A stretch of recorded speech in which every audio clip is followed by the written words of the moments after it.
எங்கேயும் விலகிடாது. மெல்ல தான் வடக்கு நோக்கி நகரும்.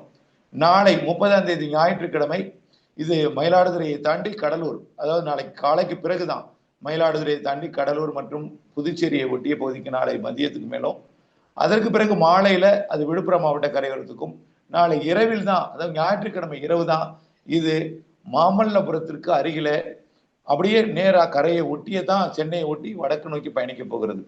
ரொம்ப குறுக்க அப்படியே உள்ள போயிட போறது இல்லை, கரையை ஒட்டியே உள்ளே கடக்க போகிறது.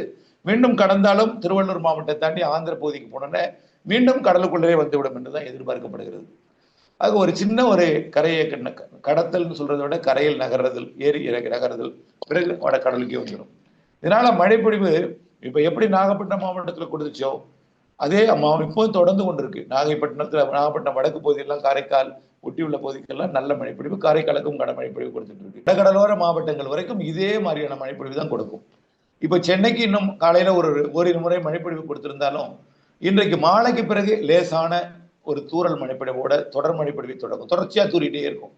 பிறகு அது இரவிலிருந்து தொடர்ச்சியா பெருந்துருளாகவும் தொடர்ச்சியா கொஞ்சம் லேசான மழையாகவும் மாறும்.